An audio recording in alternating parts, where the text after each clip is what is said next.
자, 오늘 본문은 이 두 개의 치유 사건이 겹쳐 있습니다. 마가가 이야기를 아주 특유하게, 마가 특유의 이야기의 기법입니다. 이야기 안에 또 다른 이야기를 끼워 넣은 거죠. 그래서 21절부터 24절까지는 해당장 야이로의 딸 이야기가 시작이 됩니다. 근데 이야기가 중간에 끊기죠. 35절 이후부터 그리고 다시 시작이 됩니다. 중간에 뭐가 있습니까? 혈루증 여인을 치유하는 사건이 25절부터 34절까지 이게 이제 샌드위치라고 그러죠. 중간에 끼어 있는 듯한 모습입니다. 두 개의 이야기가 있지만 서로 연결되어 있습니다. 예, 그래서 두 사건의 사이에는 팽팽한 긴장감이 흐르죠. 그래서 하나의 이야기가 또 다른 이야기를 더 흥미진진하게 해주는 마가의 이야기 기법입니다. 먼저 시작된 해당장 야유로의 이야기는 다음 주일날 우리가 다룰 것입니다. 오늘은 혈류증 여인의 이야기를 먼저 다루는데요. 오늘 설교와 다음 주일 설교는 마치 연속극처럼 이어져 있기 때문에 오늘 오신 분은 꼭 다음 주일날 주일 성수를 하셔서 이 얘기를 전 이야기의 전말을 들으셔야 되겠습니다. 예수님이 배를 타시고 다시 가브나움에 계시다가 배를 타고 지난 주간에 건너가셨죠. 귀신을 쫓아내시고 다시 배를 타고 가브나움으로 동네로 돌아가셨습니다. 근데 건너편으로 가시자마자 마주친 사건이 오늘의 사건입니다. 해당장 야이로라는 사람이 예수님에게 먼저 찾아왔죠. 이유는 딸의 병이 매우 위중해서 우리 집으로 와서 좀 고쳐주십시오. 이렇게 부탁을 했습니다. 23절의 말씀이죠. 간곡히 구하여 이르되 내 어린 딸이 죽게 되었습니다. 오셔서 그 위에 손을 얹어사 그로 구원을 받아 살게 하소서. 이 긴급한 상황인 것 같습니다. 아주 죽게 되었다. 이렇게 하는 거 보면 이모전시죠. 자, 그 예수님은 그 얘기를 듣고 즉시 해당장의 집으로 이제 길을 나섰습니다. 근데 그 도중에 너무 많은 무리들이 예수님을 따라왔기 때문에 사람들의 예수님이 둘러싸이게 되었습니다. 이때 한 사건이 벌어지죠. 12해를 혈류증으로 앓은 여인이 이제 등장을 합니다. 여기 혈류증이라고 하는 것은 유출병입니다. 비정상적인 피를 계속 이제 유출하는 흘리는 병이죠. 근데 이 여인은 이 병을 12년 동안 앓아왔다는 겁니다. 굉장히 위중한 거죠. 근데 이 병에 대해서 레위기 15장에서도 상세하게 다루고 있습니다. 나병과 같이 유출병은 사람들과 접촉이 금지됩니다. 예, 자기도 다른 사람을 접촉해서도 안 되고 다른 사람이 이 사람을 접촉해서도 안 돼요. 이 접촉 불가입니다. 그러므로 이 병은 그 병 자체로도 고통스럽지만 무엇보다도 격리되는 겁니다. 접촉이 불가되기 때문에 공동체, 가족과 격리되는 겁니다. 그러면 당연히 종교적인 활동에도 참여할 수 없게 되겠죠. 이중 삼중으로 고통을 겪게 되고 소외된 삶을 살아왔습니다. 자, 그녀가 자신의 병이 낫기 위해서 많은 노력을 했던 것 같아요. 26절을 보면 많은 의사에게 많은 괴로움을 받았고, 참 재밌습니다. 많은 괴로움을 받았다는 거예요. 그리고 가진 것도 다 허비되었고 아무 효용이 없고 도리어 더 중하였었다는 거예요. 자, 이 한 구절이지만 이 한 구절 안에 그녀의 인생의 모든 애환이 다 들어있어요. 얼마나 많은 노력을 했겠습니까? 많은 의사들을 찾아다녔는데 오히려 더 괴로움을 받았다는 거예요. 그리고 돈은 다 쓰고 요즘으로 치면 뭐 종합 대형 뭐 명의를 다 찾아다닌 거죠. 근데 아무 효용이 없었다. 치료는커녕 더 악화되었다는 거. 그리고 가진 재산도 다 탕진하고. 오늘날도 그렇잖아요, 여러분. 중병에 걸리면 한평생 벌었던 돈을 이제 병원에 다 갖다 바치는 일들이 얼마나 많이 있습니까? 이 돈을 허비해도 몸이라도 나았으면 될 텐데 더 힘들어졌습니다. 돈은 떨어지고 몸은 더 악화되고 최악의 상태입니다. 어떻게 보면 이, 어, 이 의사들이 좀 나쁜 것처럼 비춰질 수가 있는데 그러나 여기서 강조는 의사들의 실력이나 의학적 수준을 원하는 게 아닙니다. 초점은 그가 얼마나 절망적 상태에 놓여 있는가를 강조하는 것입니다. 세상에 어떤 방법으로도 해결이 안 되는 일을 이제 맞을 때가 있잖아요. 바로 이 여인이 그 모습입니다. 몸도 마음도 바닥이고 희망이 다 사라져 버렸어요. 자, 바로 그때 예수의 소문을 그녀가 들었습니다.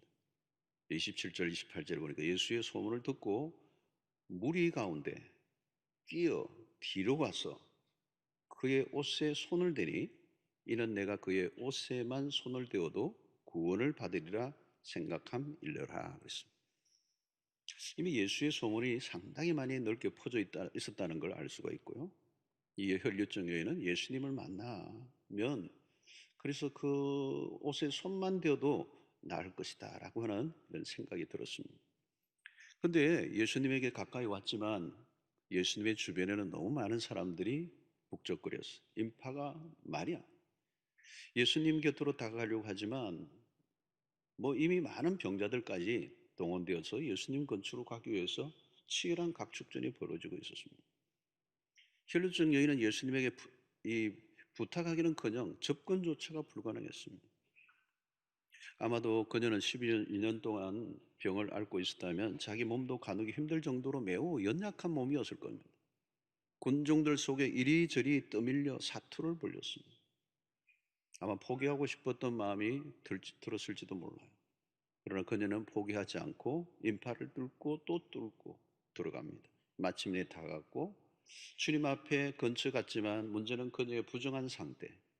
안수기도라도 받고 싶지만 그럴 형편이 아닙니다. 주님 앞에 나설 용기가 나지 않았어요.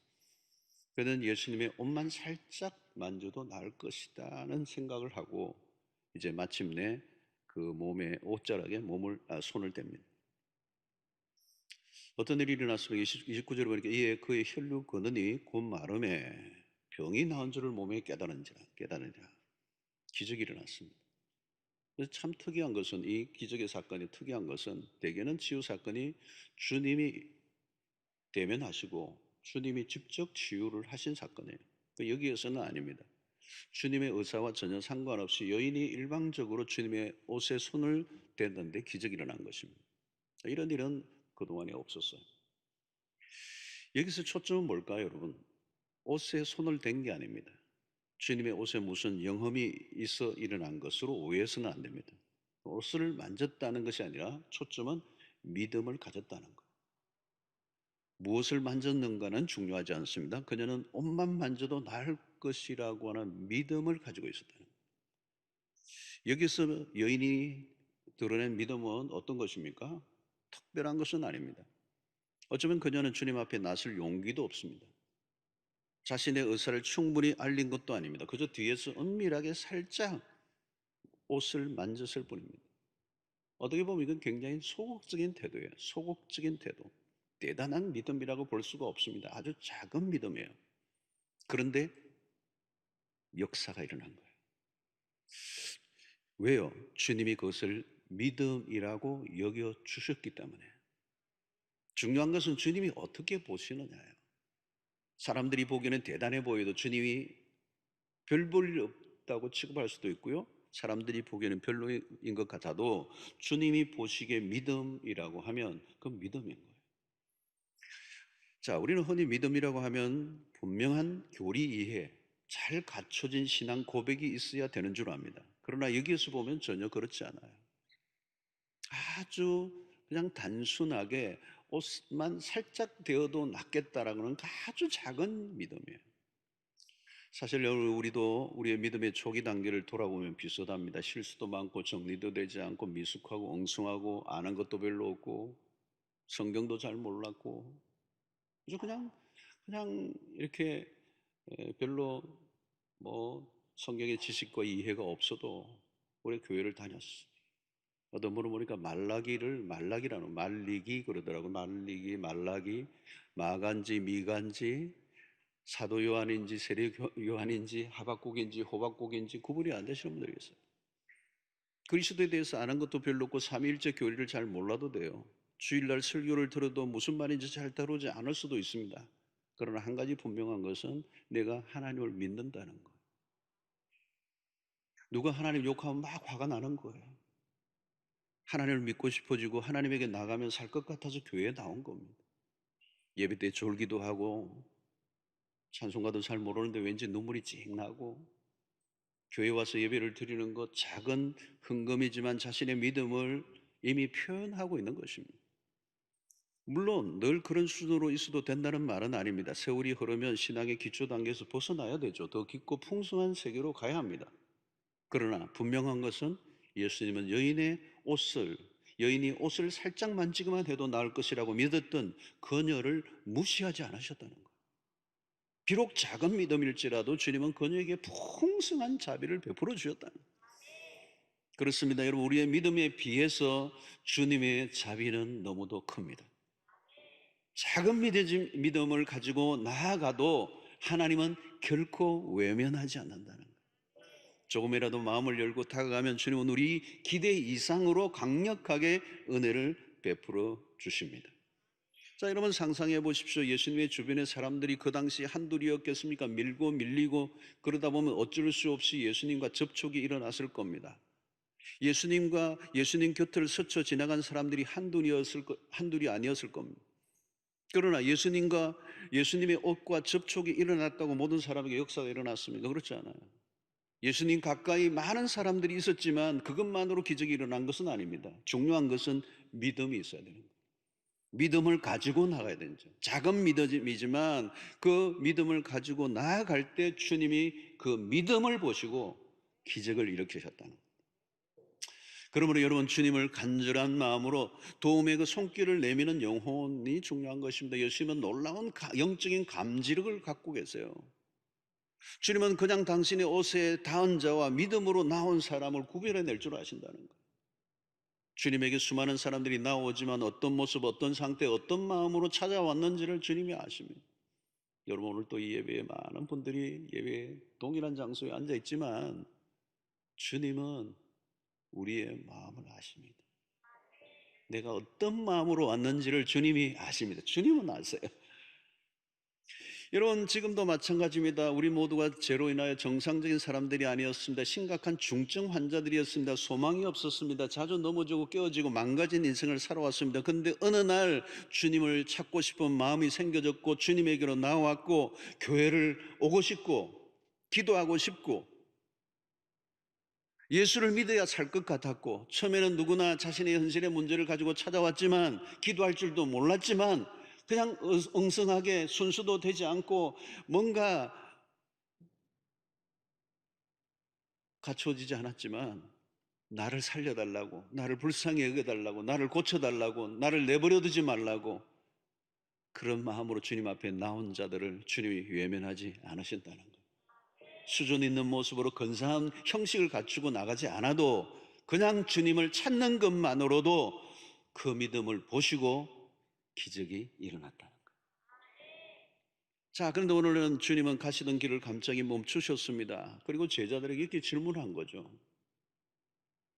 그 여인이 옷가를 뒤에서 만졌는데 여인이 나았어요. 그런데 그 사실을 주님이 알아내셨습니다. 30절에 보니까 예수께서 그 능력이 자기에게서 나간 줄을 곧 스스로 아시고 무리 가운데서 돌이켜 말씀하시되 누가 내 옷에 손을 대었느냐 하시니. 자, 여러분, 이 기적은 지금 아무도 모르는 일, 그 여인만 아는 일입니다. 손을 댄 그 여인만 알아요. 그러니까 하나의 해프닝으로 끝날 수도 있습니다. 여인이 그 옷을 만지자마자 자기 몸이 나았어요. 할렐루야, 할렐루야는 안 했겠지만 너무 기뻐가지고 나았구나 하고 갈 수도 있어요. 그리고 그러면 끝입니다. 그런데 주님은 여인을 찾았어요. 여러분은 이 때에 이 주님이 찾으시는 것들을 누가 내 옷에 손을 대었느냐 이렇게 할 때 제자들이 답을 이렇게 해요. 31절에 제자들이 답을 이렇게 합니다. 제자들이 여짜오되 무리가 애워서 미는 것을 보시며 누가 내게 손을 대었느냐 물으시나이까 그랬어요. 이 제자들이 약간 예수님에게 못마땅한 투로 지금 얘기하는 거예요. 예수님 보면 모릅니까? 지금 예수님의 옷에 손을 댄 사람이 지금 한두 명입니까? 물으실 걸 물으십시오. 지금 사람들이 이렇게 많이 있고 미늘고 당기고 있는데 누가 주님의 옷에 손을 댄 사람을 찾아낼 수 있어? 무슨 재주로? 주님, 잔잔한 것에 신경 쓰지 마시고 가던 길 가십시오. 제자들은 예수님이 괜한 일에 신경을 쓰신다고 생각했을 것입니다. 사실 이 여인과의 접촉은 사실 그냥 모른 척하고 지나갈수록 좋아요. 왜? 이 접촉은 의식법에 저촉되기 때문에 가능한 사람들이 알려지지 않고 지나가는 게 좋아요. 왜냐하면 종교 지도자들이 예수님의 흠을 잡기 위해서 눈을 뷰를 켜고 있고, 이 접촉이 불가한 사람이 예수님과 접촉했다면 예수님도 불결해진 것이고 이 여인도 이 법을 어긴 게 되는 거예요. 그럼 뭔가 복잡하게 되는 거예요. 자, 무엇보다도 이 여인이 수많은 인파 속에 병든 한 여인의 존재는 너무도 미미해요. 그래서 손을 대고 나았으면 그것으로 끝날 수도 있지만 주님은 기어이 그 여인을 찾아내십니다. 여기서 우리는 여러분 오늘 이 본문을 통해 주님이 어떤 분이신가를 잘 보여주고 있습니다. 마가는 특별히 이 이야기에서 독자들에게 들려주고 싶은 부분이 바로 여기에 있는 거예요. 혈류증 여인의 입장에서 보면 두려운 일이죠. 자기 자신의 몰골이 말도 아니고 은밀하게 그 주님의 옷을 만졌을 뿐인데 찾고 있다는 말은 어쩌면 자기 자신이 노출되는 거잖아요. 나는 깨끗하지 못한 여자인데 당신의 옷에 손을 대었습니다. 잘못했습니다. 용서해 주십시오. 이 두려운 마음으로 나왔을 거예요. 아무리 보아도 그 여인을 찾아야 할 이유는 이 본문 속에 보이지 않습니다. 무엇보다도 해당장 야이로의 입장을 우리가 생각해 보면 앞부분에 지금 그 딸이 죽어가는 이 상황 속에 그 딸을 살려달라고 주님을 찾아왔는데 자기의 집으로 가는 중에 지금 이 사건이 일어나 자꾸 시간이 지체되고 있으면 우리 딸이 죽는 거란 말이죠. 주님이 지금 이러고 계실 때가 아닙니다. 누가 보아도 혈류증 여인은 주님이 가시는 길을 가로막고 있는 방해자로 보일 수밖에 없어요.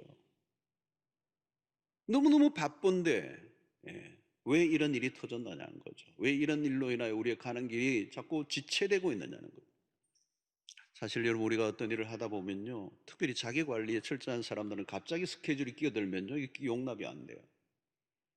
미리 예약된 만남이 아니면 만나주지 않잖아요. 가끔 바쁜 발걸음을 하고 있는데 성도가 마주쳤을 때 긴급하게 기도해달라고 부탁할 때가 있어요. 여러분 사역자들이 사역을 하다 보면 치이다 보면 끼어드는 일을 귀찮게 여길 수가 있습니다. 주님에게도 사람들이 밀려들어서요 사역에 쉼이 없었습니다. 사람들에게 둘러싸여 있어요. 지금도 마찬가지입니다. 그냥 가야 합니다. 야이로의 집에 먼저 선약이 있다고 하면 되는 것입니다. 그런데 표면적으로 보면 혈류증 여인이 끼어든 것으로 이렇게 보여지만 야이로의 딸의 치유를 지체시킨 일로 보여집니다. 시간의 지체로 인해 심각한 후유증이 생긴다면 나중에 크게 원망을 들을 만한 일입니다. 그러나 주님은 물러서지 않고 이 여인을 찾아내는 거예요. 자, 여러분 여기에서 우리는 매우 중요한 것을 배우게 됩니다. 오늘 스토리에서 매우 중요한 부분입니다. 특별히 치유라고 하는 부분은 이 마가복음에서 매우 중요한 주제 중에 하나입니다. 치유 안에 많은 의미들이 포함되어 있는데 병이 낫는 것은 좋은 일이지만 그것만으로 온전한 치유가 아니기 때문에 그렇습니다. 우리는 단순한 기적 사건에만 눈길을 보낼 때가 있습니다. 그러나 치유보다 더 중요한 것은 그리스도가 누구이신가를 아는 것이 중요합니다. 그리스도는 단순히 기적을 일으키시는 능력자로만 보면 안 돼요. 예수님은 마술사가 아닙니다. 그리스도는 완전한 구원자이십니다. 전인적 구원을 베푸십니다. 부분적 치유가 아닙니다. 병 낫는 것만으로 완전한 기적이라고 볼 수가 없어요. 주님은 당신의 옷에 손만 댄 여인의 심정을 헤아리고 계십니다. 그리스도는 한 여인이 오랫동안 겪었던 고통을 충분히 이해하시는 분입니다. 그녀가 지난 세월 동안 겪었던 아픔이 얼마나 큰가를 알고 계세요. 그녀 자신이 겪어냈던 아픔들, 주변 사람으로부터 받았던 냉대와 거절로 인한 상처가 얼마나 깊은가를 알고 계셨습니다. 누가 내게 손을 대었느냐고 물으셨을 때 제자들은 그런 주님의 마음을 알아차렸을 리가 없습니다. 그냥 누군가 손을 댔겠죠. 제자들에게는 별로 관심이 없는 일이었습니다. 그러나 주님은 달랐어요. 여인의 병이 나은 것만으로 만족하지 않았어요. 그 여인을 직접 만나고자 하셨습니다. 주님은 1:1 대면을 원하셨습니다. 요즘 코로나로 인하여 우리의 모든 것이 비대면으로 바뀌었습니다. 비대면으로 우리는 편리한 부분도 많이 있죠. 그러나 여러분, 영혼을 돌보는 일은 비대면으로 안 됩니다. 대면이어야 합니다.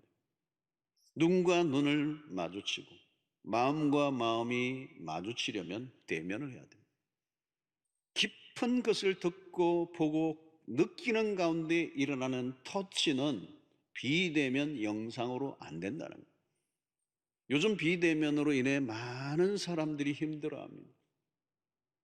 지금 이제 코로나도 만약에 2.5단계로 가면 다시 비대면으로 이제 바뀌게 될 수밖에 없는 이런 굉장히 어려운 때를 우리가 맞고 있어요.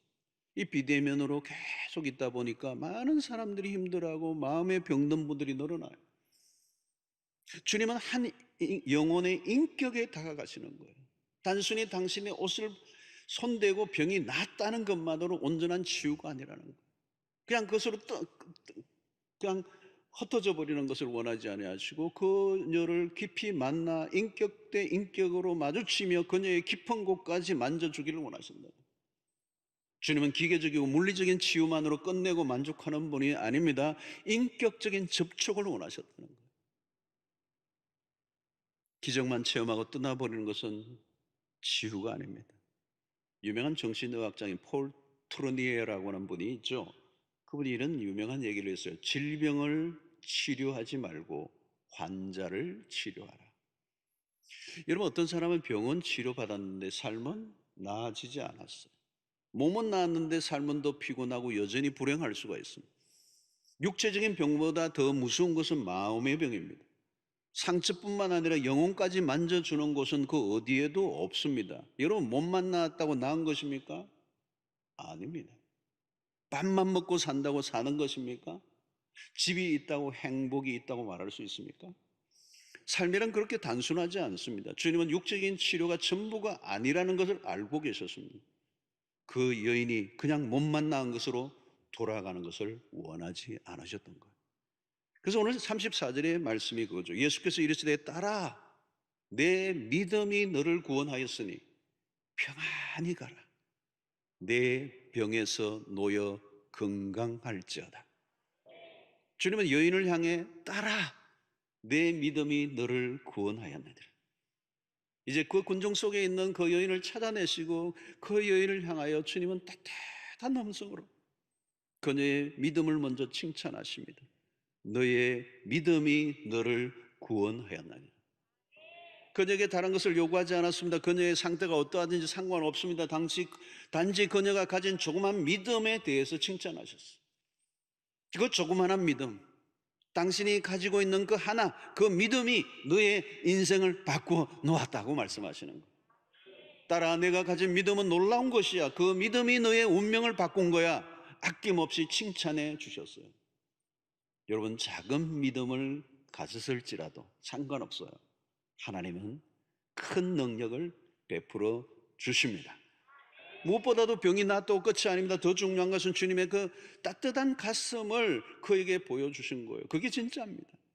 주님의 넓은 품 안에 한번 안겨보라는 거죠. 그 따뜻한 품에 안기면 그동안 받아왔던 사람들로부터 받은 냉도로 인하여 얼어붙은 가슴이 눈 녹듯 녹아지고 또 남는 것입니다. 육체적인 질병보다 더 무서운 것은 마음의 병이에요. 여러분, 마음의 병은요, 약으로 안 돼요. 약으로. 먹는 가슴은 사랑의 가슴이 필요한 거예요. 주님은 그 여인을 향하여 무엇이라고 부르고 있습니까? 따라 따라 그랬어요. 정다운 부름이죠. 혈류증 얘기는 오랫동안 들어보지 못한 따뜻한 음성이었을 겁니다. 따라, 무엇을 의미합니까? 한때는 누군가로부터 사랑을 받았을 여인이에요. 그런데 혈류증이라는 병으로 모든 관계로부터 단절되어 살았습니다. 아무도 그녀를 향해 딸이라고 불러준 적이 없었다. 주님은 그녀에게 아빠처럼 다가가셨습니다. 그 음성은 여인을 치유하기에 충분한 음성이었어요. 몸은 언젠가 병이 나고 죽습니다. 그러나 주님과의 관계가 회복되는 게 진짜 치유죠. 그래서 예수 그리스도와 인격적 만남을 가지게 하시고 그녀를 향하여 마지막 뭐라고 합니까? 따라 평안히 갈지어다. 그녀가 겪은 12년 동안의 고통을 한꺼번에 맑게 씻어주시고 미래를 열어주시는 사랑의 음성이었습니다. 이것은 일시적인 회복이 아니라 영원한 구원을 선포하시죠. 그래서 마지막이 뭐예요? 내 병에서 놓여 건강할지어다. 여러분, 이 여인이 그냥 자기가 스스로 옷을 만지고 나았다고 해서 그냥 떠나버렸다면 그 여인은 진정한 이 치유를 맛보지 못했을 거예요. 주님이 만나서 이 선포, 내 병에서 놓여 건강할지어다. 12년이라는 세월에 그 모든 무거운 짐, 병의 짐을 벗겨 주시고 완전한 치유를 선포해 주신 것입니다. 저는 요즘 마음이 아픈 분들이 많은 것을 보게 됩니다. 진찰을 해도 문제가 없대요. 뭐 다 찍었는데 이상이 없다고 얘기해요, 병원에서. 근데 아픈 거예요. 다른 것은 다 갖추고 사는데 왠지 마음을 파고드는 아픔으로 시름시름 앓는 사람들이 너무 많아졌어. 공허가 밀려오고 허무에 시달리고 우울함으로 뒤척이는. 특히 요즘은 여러분, 이 여인이 겪었던 이 병으로 인하여 접촉 금지, 그 질병처럼 우리도 역시 코로나 바이러스로 인하여 접촉 주의 명령이 떨어져 있어요. 사회적으로 격리되어 있어요. 우리는 서로 거리를 두고 살아갑니다. 마치 혈류증 여인과 같이. 우리는 관계 안에서 마음껏 터치하며 살아야 하는 존재들입니다. 손에 손을 잡고 어루만지고 포옹을 하고 얼굴을 마주하고 활짝 웃으며 살아야 합니다. 그런데 코로나 바이러스로 접촉을 하지 못하게 되었어요. 이전에도 외로웠지만 지금은 더 외로워진 겁니다. 가족 만나는 일마저 위험하게 여기고 살아가고 있는 오늘의 모습. 혈류증 여인은 이것을 12년 동안 경험한 것입니다. 또 뿐만 아닙니다. 우리 모두는 다 바빠요. 총총걸음으로 어디론가 바쁘게 살아가다 보면 누군가의 마음을 헤아려 줄 여유가 없습니다. 모두가 병든 가슴으로 알아가다 몸져 눕습니다. 오늘 주님은 매우 바쁜 걸음으로 해당장 야이로의 집으로 가시다가 한 여인을 위해 걸음을 멈추셨습니다. 매우 느린 걸음으로 천천히.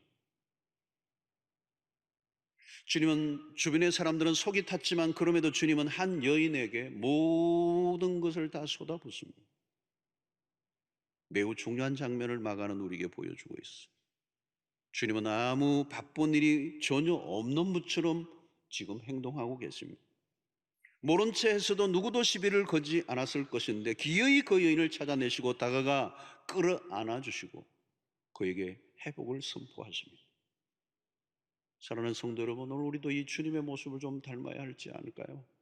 이번 연말 우리는 위대한 일을 하지 않아도 우리의 가던 걸음을 잠시 조금 멈추어 슬로우리 그러면서 우리 주변을 한번 돌아볼 필요는 없을까요? 소외된 한 영혼은 어디에나 있습니다. 조금만 다가가 사랑을 베푼다면 한 영혼을 살릴 수도 있을 텐데. 여러분, 우리도 한때 힘들고 어려웠을 때가 있습니다. 누군가의 관심으로 내가 살아나지 않았습니까? 누군가 나를 찾아와 복음을 들려주고, 누군가 나에게 교회를 가자고, 누군가 함께 예수를 믿자고 관심을 가져줌으로 내 영혼이 살아났다면, 주님은 오늘 비록 지체되는 것 같은, 시간이 지체되고 야이로의 집에 딸이 죽을 수도 있는 이 급박한 상황에서도 불구하고 한 여인, 병든 영혼, 그 찌들인 상처 입은 영혼을 외면하지 않으시고 마침내 군중 속에 찾아내시고 그에게 다가가시고 따뜻한 음성으로 그에게 위로와 격려와 칭찬과 그를 다시 일으켜 세우시며 완벽한 구원을 선포하고 계십니다. 우리 교회는 초대형 교회입니다. 소위 메가처치라고 말합니다. 참 사람이 많습니다. 그런데 우리 교회에 처음 오면 어떤 사람에게는 위압감이 들 수가 있습니다. 군중 속의 사람은 잘 보이지 않을 수가 있습니다. 무엇보다도 한 사람의 고통이 우리의 안테나에 잘 잡히지 않을 수가 있습니다. 교육자들이 많지만 사역도 그만큼 많습니다. 장례식도 1년에 그 횟수가 이루 헤아릴 수가 없습니다. 어쩌면 의도적이진 않지만 이 많은 사람들 속에서 울고 있는 한 영혼이 있을지도 모릅니다. 얼마 전에 기차를 타고 서울 다녀오는 길에 부산역에 내려 길을 걷는데 우리 교인이 인사를 해요. 어디 갔다 오시냐? 서울에 종합병원에 정기검진을 하고 온다고 그랬어. 사연을 알아보니까 암을 앓은 지 7년 전에 암이 시작이 돼요. 투병을 하고 치료를 하고 이제 낫긴 했습니다. 그러나 정기검진을 하고 온다는 거. 뭐 짧은 대화였어요. 그러나 제 마음 안에 7년 동안의 세월이 얼마나 힘들었을까. 그 죽음의 그 위기 앞에서 이 길을 얼마나 오가며 얼마나 힘들었던 세월을 보냈을까. 몇 마디 나누는데도 그 아픔이 저에게 밀려오는 듯한 느낌이 있었습니다. 그러나 사람이 많고 또 바쁜 걸음이라 잠시 얘기하고 헤어진 이후에 제 마음속에 밀려오는 한 마음이 있었습니다. 한 성도의 그 깊은 사연을 더 깊이 듣고 기도 제목을 나누고 함께 기도할 수 있으면 얼마나 좋았을까. 옷만 대고도 만족하고 떠났을 여인에게 다가가신 주님은 우리에게 많은 것을 시사해 줍니다. 오늘 우리는 결론을 내면서 마지막 한 가지 더 생각해 볼 수 있는 것은 본문의 전개 과정을 잔잔히 들여다보면 혈류증 여인이 주님에게로 다가간 것은 맞지만 그것이 전부일까 하는 것입니다. 어쩌면 주님도 그 여인을 향해 다가가고 있지는 않았을까. 주님이 당신의 옷에 손을 댈 수 있도록 발걸음을 그곳으로 옮겼을 가능성도 있다는 거예요. 왜냐하면 그녀는 중환자예요. 12년 동안 깊은 고통과 절망 속에 피를 흘려야 했던 중환자예요. 군중을 홀로 스스로 뚫고 들어오기에는 매우 연약해져 있는 그녀를 주님은 이미 아시고 그 군중의 무리 속에서도 주님은 의도적으로 그 여인이 있는 쪽으로 서서히 걸어갔을지도 모르겠다. 몸도 마음도 지친 여인이 당신을 찾아 힘겹게 다가오는 한 영혼을 주님이 모르실 리가 없었어. 그녀가 다가온 것이 아니라 주님이 다가가셨다. 한 병든 여인을 향한 주님의 마음을 우리는 느끼게 됩니다. 다른 사람에게는 이 여인이 끼어든 것처럼 보일지 모르지만 아니에요. 주님은 이 사건이 메인이에요. 메인. 핵심이었어요. 갑자기 일어난 해퍼닝이 아니라 예견된 사건이었고 주님의 의도된 사건이에요. 사랑하는 성도 여러분, 주님은 다가오는 사람에게만 사랑을 베푸시는 분이 아닙니다. 주님은 고통 속에 있는 자들에게 기꺼이 다가가시는 분이십니다.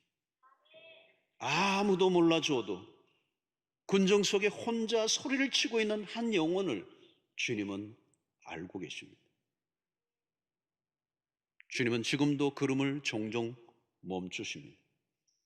당신을 향해 조금이라도 마음을 열기만 하면 결코 무시하지 않으시고 무한한 사랑을 베풀어 주십니다. 비록 믿음이 연약해도 상관없습니다. 주님의 옷자락만이라도 만지고자 하는 심정으로 나온다면 주님은 충분히 그에게 믿음이라고 말씀하시고 기적을 베풀어 주시고 사랑을 베풀어 주실 줄로 믿습니다. 우리는 조금이라도 우리의 마음을 주님께로 열기만 한다면 하나님의 자비는 흘러 넘칠 것입니다. 그리고 그 여인을 향해 말씀하셨던 것처럼 따라 내 믿음이 너를 구원하였으니 평안히 가라. 내 병에서 놓여 건강할지어다. 그 여인을 향해 말씀하셨던 이 선포가 오늘 우리에게도 동일하게 선포되어지고 주님의 능력과 기적과 주님의 그 따뜻한 손길을 이 연말에 경험하는, 그래서 내 경험으로 끝나는 것이 아니라 이 주님의 따뜻한 사랑과 이 놀라운 자비의 손길이 우리 소외되고 고통하는 우리의 많은 분들에게도 미쳐지게 되는 역사가 우리를 통해 있게 되기를 주의 이름으로 축원합니다. 하나님 아버지, 오늘도 주님의 따뜻한 가슴, 따뜻한 사랑의 그 음성, 12년 동안 고통 속에 있었던 한 여인을 향해 다가가시는 그 주님의 그 열심을 말씀을 통하여 보았습니다. 주님, 비록 작은 믿음이라도 외면치 아니하시고 옷자락만이라도 찾고자 하는 그 심정으로 주님을 찾을 때 외면하지 아니하시고 사랑을 베풀어 주시는 그 놀라운 주님의 은혜를 우리 모두가 경험하게 하여 주시옵소서. 예수님의 이름으로 기도하옵나이다. 아멘.